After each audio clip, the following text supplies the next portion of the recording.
व तसूमा रमजान, रमजान के रोजे रखो। यहूदियों में आज भी रोजे, ईसाइयों में आज भी रोजे। और अल्लाह ताला ने कह दिया या अय्युहल्लज़ीना आमनू कुतिबा अलैकुमुस्सियामु कमा कुतिबा अलल्लज़ीना मिन क़ब्लिकुम लअल्लकुम तत्तक़ून। आए ईमान वालो, ये रोजे हमने सिर्फ तुम्हारे ऊपर, आए मुसलमानों, तुम्हारे ऊपर ही फर्ज नहीं किए हैं। तुमसे पहले भी जितनी उम्मतें आई, तुमसे पहले भी जितने नबी आए, तुमसे पहले भी जितनी कौमें आई, मैंने उन तमाम लोगों पर रोजे फर्ज किए थे। कुतिबा अलैकुमुस्सियामु कमा कुतिबा अलल्लज़ीना मिन क़ब्लिकुम, तुमसे पहले के लोगों पर भी फर्ज किए थे, यहूदियों पर भी, ईसाइयों पर भी, सब पर ये रोजे फर्ज थे। लअल्लकुम तत्तक़ून, ताकि तुम्हारे अंदर तकवा पैदा हो जाए, तुम्हारे अंदर अल्लाह का डर आ जाए। ये रोजे भी सारे धर्मों के अंदर हैं, आज भी है। हिंदू धर्म में बाकायदा कहा गया है व्रतधारी पंचम वस्तु सनातन धर्मम अस्ति, प्रथमा वस्तु एकम ब्रह्मादित्य नास्ते, द्वितीय वस्तु षष्ठांग कर्तव्यति, तृतीय वस्तु दानम दीक्षिता, चतुर्थ वस्तु तीर्थया, चतुर्थ वस्तु व्रतधारी, पंचम वस्तु तीर्थयात्रा कर्तव्या। 5 चीजें इस्लाम सनातन धर्म की बुनियाद हैं। उनमें से चौथी चीज बताई है व्रतधारी, त्यागना, रोजा रखना, व्रत रखना, उपास रखना, रोजा रखना। ये अलग बात है, किसी के यहाँ हफ्ते में 1 दिन का रोजा है, किसी में 1 महीने का रोजा है, किसी में महीने में 1 दिन का रोजा है, किसी के अंदर मंगल और जुमेरात का रोजा है, किसी के यहाँ ये है कि आप 24 घंटे तक कुछ नहीं खा सकते हो, कुछ नहीं पी सकते, और किसी के यहाँ ये है सुबह सूरज निकलने से पहले, सुबह सादिक से पहले सहरी कर लीजिए, और शाम को सूरज के डूबने के बाद ही कुछ खा पी सकते हो, उससे पहले नहीं। और किसी धर्म के अंदर ये है कि तुम अन्न न खाओ, बकिया सब खा सकते हो, यानी दूध पी सकते हो, शहद खा सकते हो, जूस पी सकते हो, लेकिन रोटी नहीं खा सकते हो, चावल नहीं खा सकते हो, आम केला फल फ्रूट सब खा सकते हो, सिर्फ दाल चावल रोटी सब्जी ये नहीं खा सकते हो। किसी धर्म के अंदर ये है, लेकिन रोजा सब में है। दानम दीक्षिता, तीसरी चीज क्या है? ज़कात दो। ये ज़कात भी दुनिया के हर मजहब के अंदर पाई जाती है। ईसाइयत में तो यहां तक कह दिया गया है, ईसाइयों के अंदर जब तक तुम अपनी सारी दौलत गरीबों में नहीं लुटाओगे, तुम जन्नत के अंदर नहीं जा सकते, तुम पैराडाइज में, स्वर्ग में नहीं जा सकते। हिंदू धर्म में कहा गया दानम दीक्षिता, तुम दान दो, जब तक खैरात नहीं करोगे, दान नहीं दोगे, तुम एक अच्छे नागरिक नहीं बन सकते हो, एक अच्छे इंसान नहीं कहला सकते हो। अपने लिए तो सब जी लेते हैं, बेहतर यह है कि तुम दूसरों के लिए भी जियो। हिंदू धर्म के अंदर भी दान देना पुण्य का काम कहलाता है। इस्लाम ने तो एक मयार मुतय्यन कर दिया, मियाद बता दी है। अगर तुम साहिबे निसाब हो, साहिबे हैसियत हो, साहिबे इस्तिताअत हो, तो तुम्हारे ऊपर 2.5% ज़कात फर्ज है। 100 रुपए में 2.5 रुपए, 40 रुपए में 1 रुपया, 1000 में 25 रुपए, 1 लाख रुपए में 2500 रुपए, 2500 रुपए तुमसे लिए जाएंगे और गरीबों और मिस्कीनों में दिए जाएंगे, या अमीरों से लेकर गरीबों में तकसीम किया जाएगा। ये ज़कात का तसव्वुर भी इस्लाम के अंदर है और दुनिया के हर मजहब के अंदर है। আপনারা যাওয়ার সময় হাত ঝেড়ে যাবেন, ছেলে পেলে গেল চাদর নিয়ে যাওয়ার সময় যার যা আছে বের করে দিবেন, ভাই আমার মাদ্রাসার জন্য। वह तीर्थ यात्रा कर्तव्य। और यहाँ इस्लाम ने चौथी 5वीं चीज बताई, वह तहुज्जल बैत इन इस्तताअत इलैहि सबीला, खाने काबा की जियारत करो। हज भी है, हर धर्म के अंदर है। ये अलग बात है कि उनका तौर तरीका अलग है। हिंदू धर्म में भी कहा गया तीर्थ यात्रा कर्तव्य, गंगा जलेश्वर भवती। तुम अपने पाप को, गुनाहों को मिटाने के लिए किसी ऐसे पवित्र शहर चले जाओ और वहां गंगा में स्नान कर लो। गंगा जलेश्वर भवती, गंगा में स्नान कर लो, तुम्हारे सारे पाप मिट जाएंगे। पवित्र शहर चले जाओ और गंगा में स्नान कर लो। गंगा में स्नान करने का मतलब क्या है? गंगा में स्नान करने से गुनाह नहीं मिटते, माफ कीजिएगा। कोई आदमी डुबकी लगा ले तो गुनाह मिट जाएंगे? नहीं। गंगा जलेश भवती का मतलब यह है कि किसी पाक शहर चले जाओ जहां गंगा का पवित्र जल मौजूद हो। हम लोग मक्का जाते हैं, पवित्र शहर है, गंगा का पवित्र जल मौजूद हो, और वहां चले जाओ, वहां जमजम मौजूद है, वहां जमजम मौजूद है। इसलिए कहा गया न जमजम पीने से गुनाह मिटते हैं, न जमजम के पानी से नहाने से गुनाह मिटते हैं, बल्कि ये कहा जा रहा है गंगा जलेश भवती। जिस शहर में गंगा है यानी जमजम है, उस शहर में चले जाओ, यानी हज कर लो। हज करने से गुनाह मिटते हैं। अल्लाह के नबी फरमाते हैं जब हाजी हज करके फारिग हो जाता है तो एक फरिश्ता उसके सीने पर हाथ रखकर कहता है, आए हाजी, अल्लाह ताला ने तुझे गुनाहों से बिल्कुल पाक व साफ कर दिया है, गुनाहों से मिटा दिया है। आज तू गुनाहों से इतना पाक व साफ हो चुका है कि जैसे किसी माँ ने कोई बच्चा हाजी पैदा किया हो, जैसे वो गुनाहों से पाक व साफ होता है, वैसे ही तू गुनाहों से पाक व साफ हो गया है। अरे हाजी, जब तू अपने घर जाए, अपने शहर में जाए, अपनी बस्ती में जाए, तो फिर से अपने आप को काला मत कर लेना, फिर से अपने आप को सियाह न कर लेना। अपने शहर, अपनी बस्ती, अपने मुल्क में जाने के बाद फिर गुनाहों में अपने आप को मुलव्वस मत कर लेना। हमने तो कह दिया कि इस्लाम कोई नया धर्म नहीं है, हमने तो कह दिया यही धर्म नूह यानी मनु लेकर आए थे, यही धर्म इब्राहिम, जिसको आपकी किताबों में ब्राह्म कहा गया, वही लेकर आए थे। ये वही धर्म है जिसको आपकी किताबों में मोसेस, मूसा अलैहिस्सलाम लेकर आए थे। ये वही धर्म है जिसको आपकी किताबों में ईशु, जीसस, ईसा अलैहिस्सलाम का नाम दिया गया है, जो ईसा अलैहिस्सलाम लेकर आए थे। आइए इसकी बुनियादी जो चीजें हैं जिस पर आप उंगली उठाते हैं, आइए मैं उन 5 चीजों को भी आपके सामने रख देते हैं और एक एक करके बताते हैं कि इस्लाम का जो मूल अर्क है, इस्लाम की जो बुनियाद है, इस्लाम की जो इमारत खड़ी है, इस्लाम का जो ढांचा जिस इमारत पर खड़ा है, जिसकी 5 बुनियादें हैं, इन 5 सुतूनों पर पूरा का पूरा इस्लाम टिका हुआ है। आइए ये 5 चीजों का सबूत हम आपकी किताबों से भी देते हैं। आप जिस धर्म के साथ खिलवाड़ कर रहे हैं, हम आपको बताना चाहते हैं कि ये मूल कर्क, ये 5 बुनियादी चीजें आपके धर्म के अंदर भी शामिल हैं। जो उठ जाए उसको आप भगा दीजिए, एकदम उसको भगाइए। तो जो यहां से उठेगा उसको दोबारा मत आने दीजिए और भगाइए। आप पहले आके बैठ जाएंगे और फोटो खींचेंगे और भाग जाएंगे।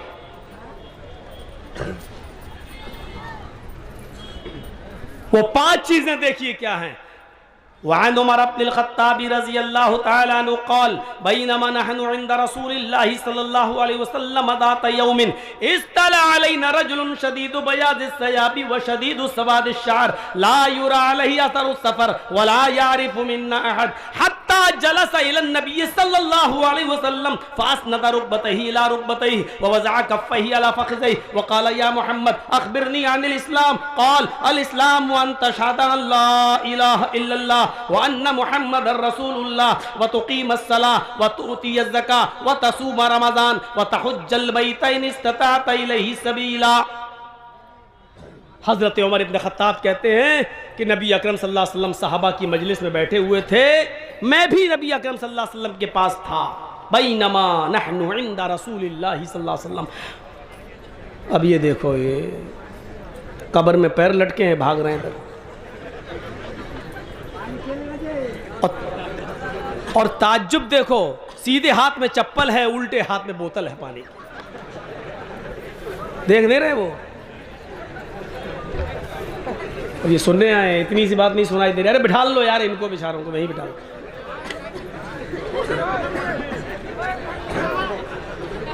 अरे कहाँ जा रहे हो चाचा? बुढ़ियान तो सो गई होंगी, अब क्या करोगे वहां जाके?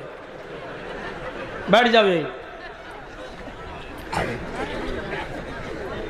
बैनमा नहनु इंदा रसूलिल्लाहि सल्लल्लाहु अलैहि वसल्लम, हम अल्लाह के रसूल के पास बैठे हुए थे। सहाबा का मजमा था, सहाबा की का एक गिरोह था नबी अकरम सल्लल्लाहु अलैहि वसल्लम के पास। हम बैठे हुए थे नबी अकरम के पास। इस्तला अलैना रजुलुन शदीद बयाद सयाब। अचानक एक आदमी आता हुआ दिखाई दिया, अचानक एक आदमी आता हुआ दिखाई दिया। पहले बता दूं, यह आदमी नहीं था, ये एक फरिश्ते थे, हजरत जिब्रील अलैहिस्सलाम। लेकिन अल्लाह के रसूल क्या, हजरत उमर क्या कहते हैं, हमको एक आदमी आता हुआ दिखाई दिया। जिब्रील इंसानी शक्ल में आए थे, एक आदमी आता हुआ दिखाई दिया। इस्तला अलैना रजुलुन शदीद बयाज सयाब, कपड़े बहुत ज्यादा वाइट सफेद पहने हुए था। कपड़े कैसे थे? उजले, बहुत ज्यादा सफेद। पता ये चला कि फरिश्तों का लिबास सफेद है। बहुत से लोग पता नहीं हरे कपड़े पहनते हैं, पगड़ियां भी हरी बांधते हैं। उनसे पूछो कहां से लाए, कहते गुंबद खजरा, मदीने का गुंबद हरा है, इसलिए हमारी लगता है शायद उसी से इन्होंने भी अपना गुंबद हरा कर लिया। यह हदीस बतला रही है फरिश्तों का लिबास, पसंदीदा लिबास क्या है? वाइट। शदीद सवाद शार, कपड़े बहुत ज्यादा सफेद और बाल कैसे थे? बहुत ज्यादा काले। शदीद सवाद शार, बाल बहुत ज्यादा काले थे।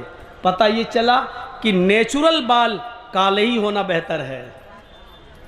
अगर काले बाल सफेदी में बदल जाएं तो उन बालों में सिर्फ मेहंदी तो लगाई जा सकती है, मेहंदी तो लगाई जा सकती है दाढ़ी में और सर के बालों में, और उन बालों को मेहंदी के रंग से तो रंगा जा सकता है, लेकिन और कोई केमिकल उसमें नहीं लगाया जा सकता।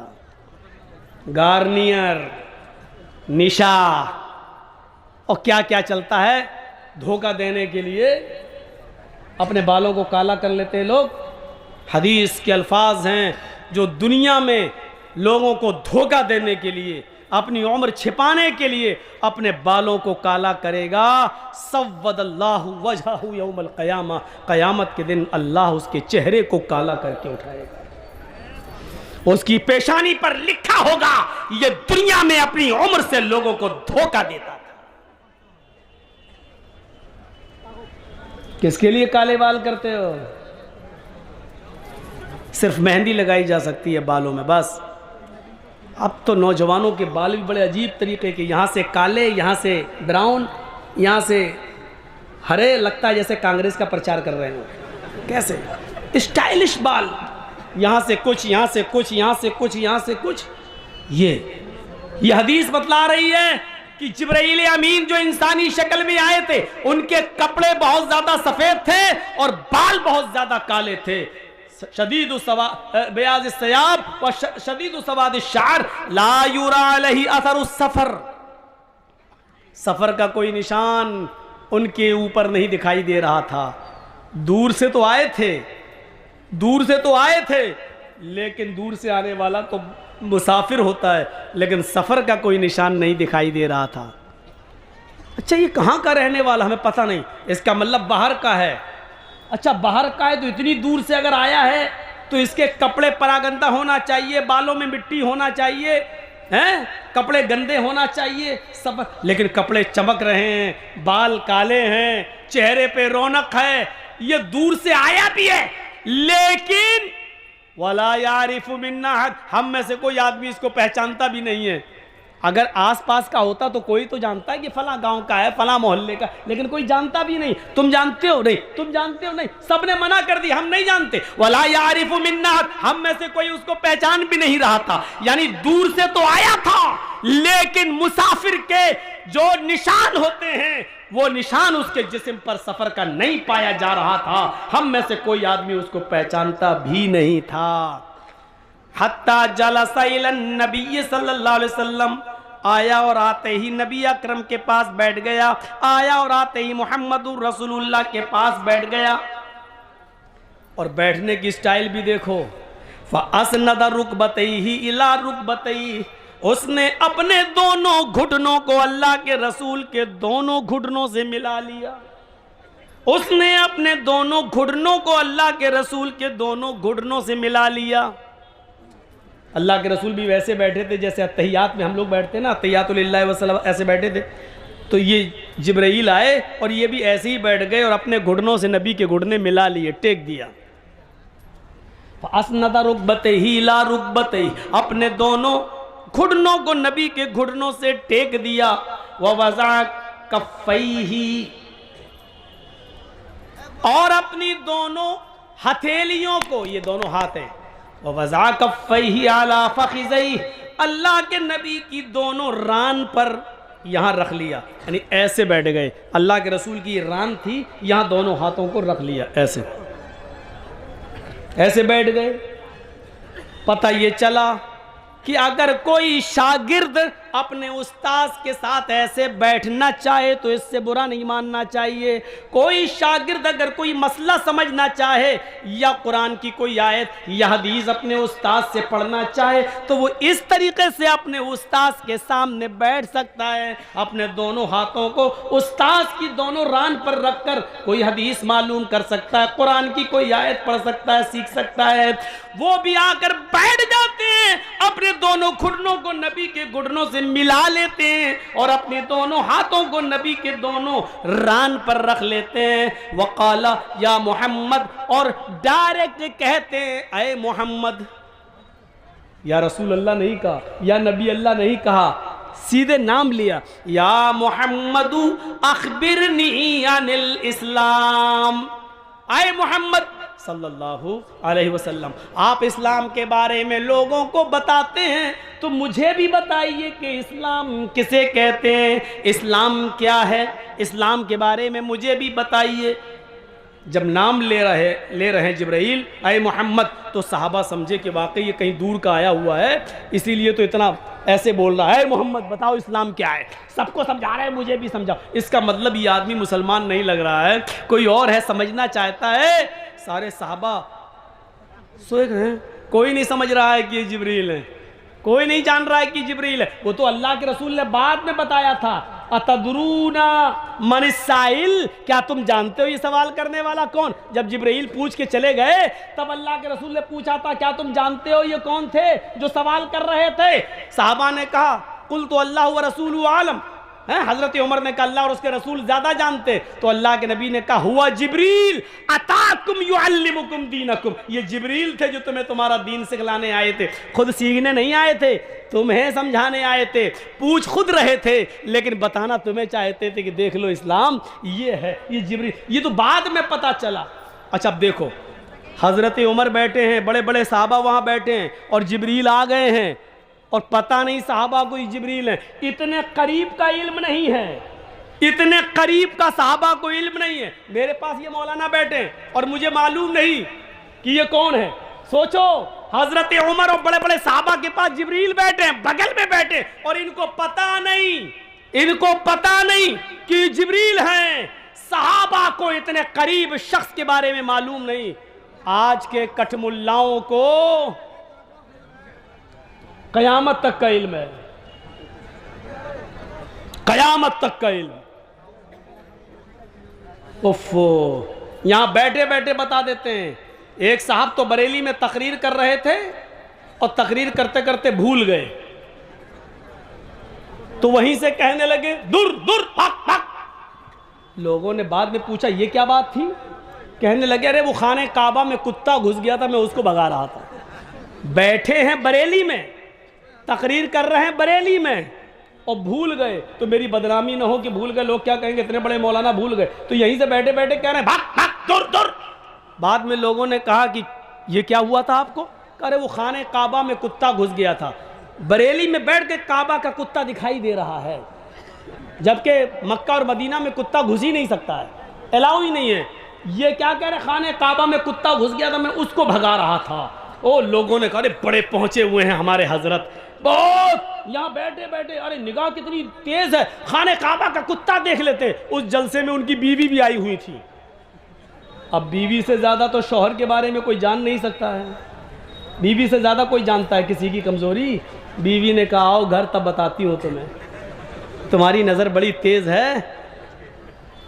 जब जलसा करके खत्म करके आए और बीवी से कहा लाओ बहुत तेज भूख लगी है, खाना दो, तो हजरत को शोरबा यानी गोश्त और चावल बहुत पसंद थे।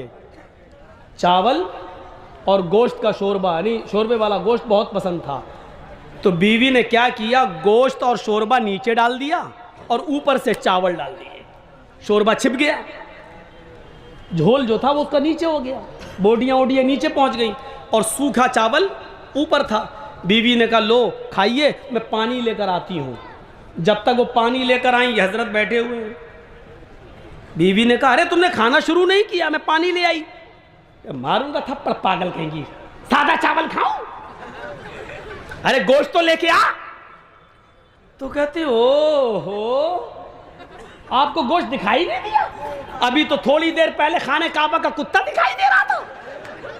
तकरीर में बरेली का शख्स बगदाद उस खाने काबा का कुत्ता भगा रहे थे, भाग भाग दौड़ दौड़, और चावल के नीचे शोरबा और गोश्त मैंने पहले ही डाल दिया, वो आपको पता ही नहीं है। पगड़ी उतारी, कहते घर का भेदी लंका ढाए। बीवी चुप, किसी को बोलना नहीं, वो तो मैं भूल गया था, तकरीर वकरीर करना नहीं आती थी, मैं भूल गया, इसलिए मैंने लोगों में अपने भरम बना लिया।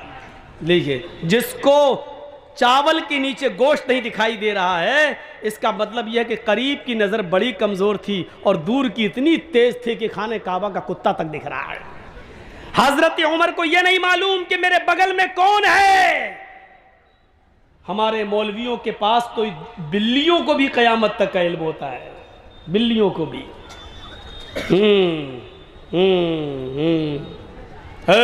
इधर से आओ। जहां आपको ऐसा दिखाई दे वहीं पर उसकी जूते मारने शुरू कर दो, आपको पता चल जाएगा कितने पानी में है वो। एक वाकया सुने, एक लड़की वाला भोपाल के अंदर मेरे साथ मामला है। मौलाना 2-3 सालें हो गई, मेरी बेटी बड़ी परेशान है, कुछ असर है उसके ऊपर, ज़रा देख लो। मैंने कहा भैया मुझे देखना वेखना नहीं आता, मैं क्या। अरे मौलाना चलिए तो कुछ दमम कर दीजिए, देख तो गए तो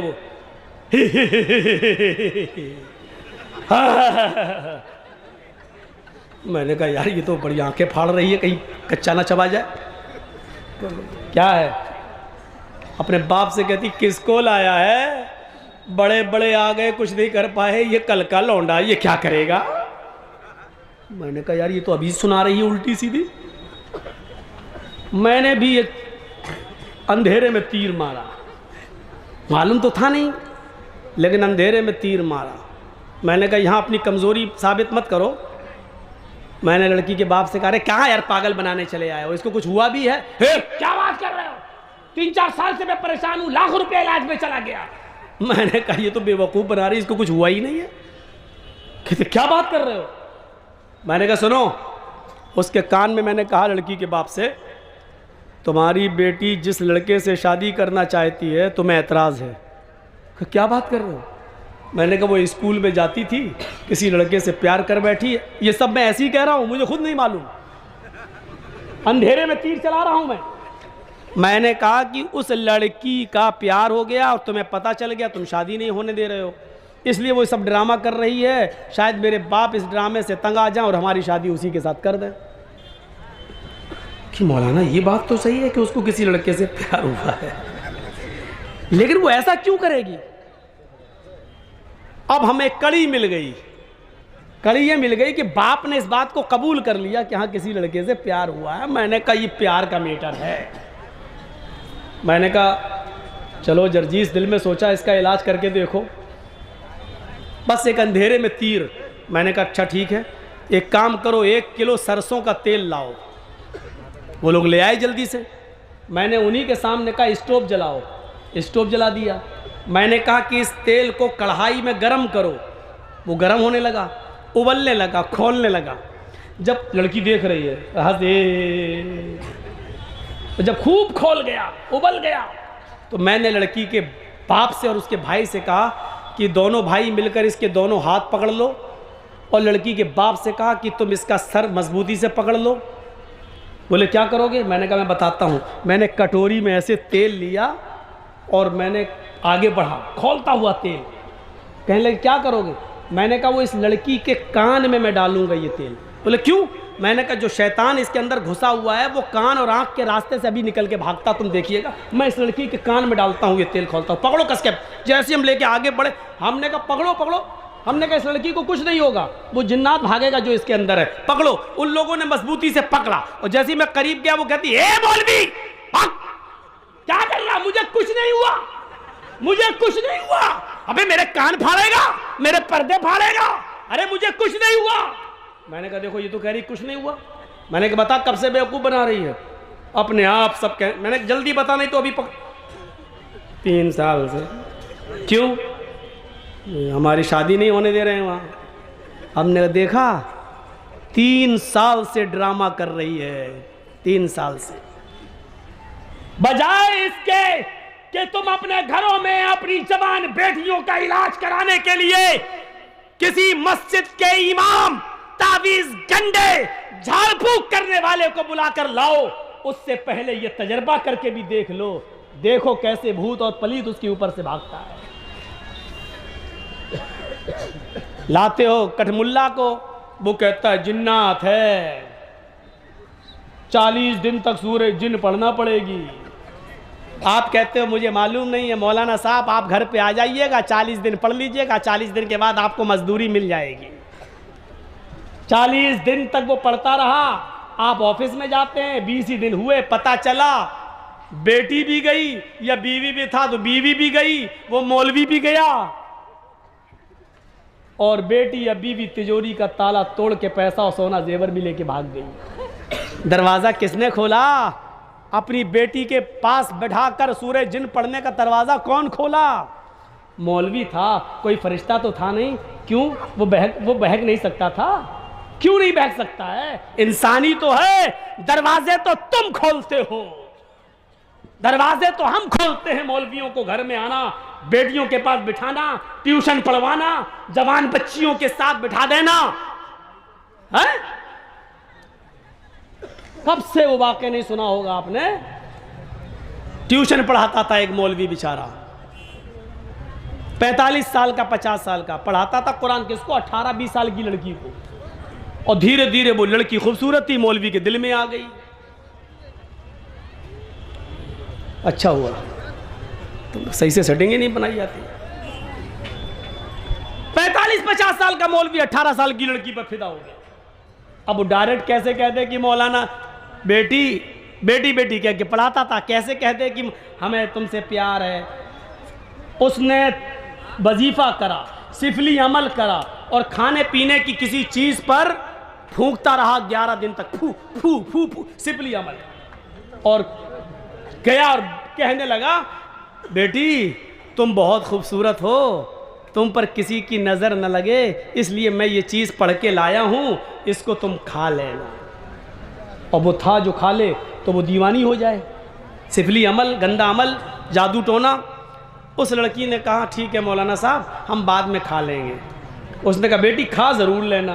कहा ठीक है। उसने उठा कर रख दिया एक ताक में, भूल गई, नहीं खा पाई, सो गई, रात में हवा चली, वो नीचे गिर गई खाने की चीज़। सुबह उठी, उस लड़की ने झाड़ू दी, वो खाने की चीज़ भी कूड़े के साथ बाहर चली गई। और बाहर चली गई तो उसको खा गई एक कुतिया। बजाय लड़की के वो खा गई कुतिया। अब बजाय लड़की के वो कुतिया मौलाना साहब पे आशिक हो गई। जहां मौलाना साहब वहां कुतिया, जहां मौलाना साहब वहां कुतिया, जहां मौलाना साहब कुतिया। मौलाना साहब नमाज पढ़ने जा रहे, कुतिया भी मस्जिद की तरफ जा रही। मौलाना कहते कौन सी मुसीबत में फंस गए। बाद में पता चला कि मौलवी ने जिसके लिए कुआं खोदा था उसमें खुद गिर गया। मेरे भाइयों, आप किसी मौलवी से कहो कि मुझे फलां की लड़की से मोहब्बत है, फौरन दे देगा। और उसी मौलवी से कहो कि मुझे आपकी बेटी से मोहब्बत है तो कमीना आ गया। जो चीज तुम अपनी बेटी के लिए पसंद नहीं कर रहे हो, दूसरों के लिए वो चीज कैसे बना के दे रहे हो तुम। आए मौलवी, मौलवी जर्जीस तुझे मौलवी नहीं कठमुल्ला मानता है, बिका हुआ मानता है, जमीर फरोश मानता है। मौलवी जर्जीस की नजर में तेरी कोई औकात नहीं है। मेरे भाइयों, ये ज़िम्नन बातें आ गई। तो वला यारिफु मिन नाहद, हत्ता जलसा इला नबी सल्लल्लाहु अलैहि वसल्लम फअस्नदा रुकबतैहि इला रुकबतैहि व वज़अ कफ़्फ़ैहि इला फ़ख़िज़ैहि व क़ाल या मुहम्मद अख़बिरनी अनिल इस्लाम। अपने दोनों हाथों को अल्लाह के नबी की दोनों रान पर रख लिया और कहने लगा, आए मोहम्मद सल्लल्लाहु अलैहि वसल्लम मुझे बताइए इस्लाम किसे कहते हैं, इस्लाम क्या है।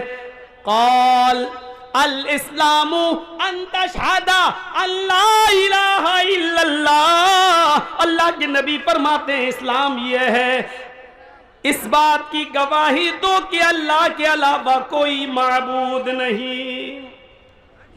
इस बात की गवाही दो कि अल्लाह के अलावा कोई माबूद नहीं, कोई पूजा योग्य नहीं। वो अन्ना मुहम्मद रसूलुल्लाह, और इस बात की गवाही दो कि मोहम्मद सल्लल्लाहु अलैहि वसल्लम अल्लाह के रसूल हैं।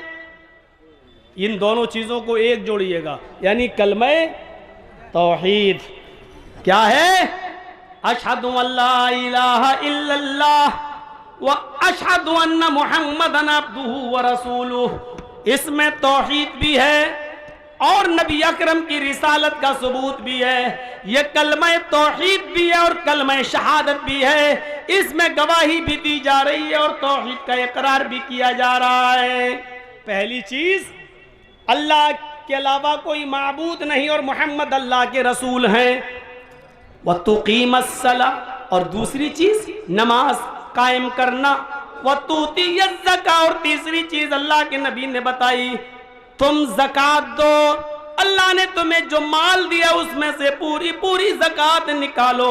व तसूमा रमज़ान, और चौथी चीज आपने बताई कि रमजान के मुकम्मल पूरे महीने की रोजे रखो। और पांचवी चीज आपने बताई व तहुज्जल बैतैन इस्तताअत इलैहि सबीला, हज करो, खाने काबा की जियारत करो अगर वहां तक जाने की ताकत है तो। इन पांच चीजों को अल्लाह के नबी ने बताया, यही इस्लाम की बुनियाद है और इसी पर पूरा इस्लाम टिका हुआ है, इसी पर इस्लाम कायम है। इन पांच चीजों को मुझे बताना है कि जो इस्लाम के अंदर ये पांच चीजें हैं वही सनातन धर्म के अंदर भी हैं, वही शाश्वत धर्म के अंदर भी है, वही इस्लाम वही हिंदू धर्म के अंदर भी है। इसलिए इस्लाम एक ही है, वो हिंदू भाइयों का भी है, ईसाइयों का भी है, यहूदियों का भी है, मुसलमानों का भी।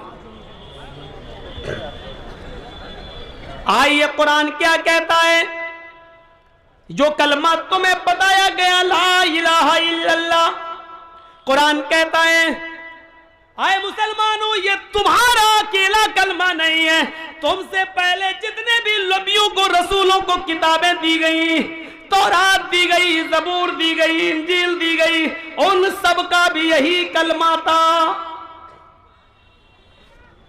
और इसीलिए अल्लाह ताला ने अहले किताब को मुखातब करके फरमाया कुल या अहलल किताबी तालू इला कलिमतिन सवाइम बैनना व बैनकुम अल्ला नाबुदा इल्लल्लाह वला नुशरिका बिही शैया वला यत्तखिज़ा बाज़ुना बाज़न अरबाबम मिन दूनिल्लाह।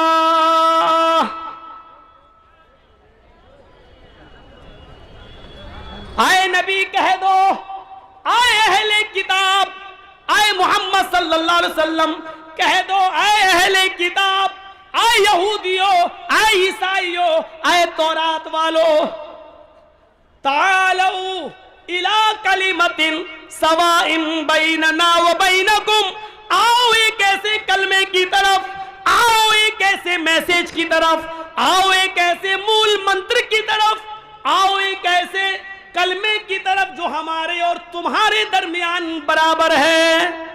देखिए अल्लाह खुद कह रहा है आए यहूदियों, आए ईसाइयों, आओ उस कलमे की तरफ जो हमारे और तुम्हारे दरमियान बराबर है, यानी वही कलमा तुम्हारा भी है और वही कलमा हमारा भी है। ये कलमा हमेशा एक रहा है, नबियों के हिसाब से उसका दूसरा जुज बदलता रहा, लेकिन पहला जुज कभी नहीं बदला।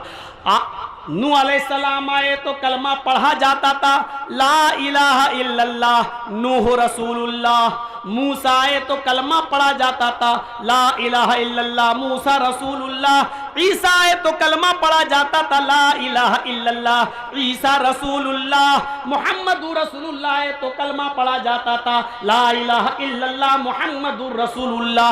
आप देख रहे हैं ला इलाहा इल्लल्लाह में चेंजिंग नहीं हो रही है। मूसा आ रहे हैं तब भी ला इलाहा इल्लल्लाह, नूह आ रहे हैं तो ला इलाहा इल्लल्लाह, ईसा आ रहे हैं तो ला इलाहा इल्लल्लाह। मूल मंत्र में कमी नहीं हो रही है, मूल मंत्र नहीं बदला जा रहा है। इसीलिए आज भी मूल मंत्र नहीं बदला गया, आज भी मूल मंत्र में चेंजिंग नहीं हुई है। आज भी देख लो यहूदियों का भी यही कलमा है, यहूदियों का भी यही कलमा है।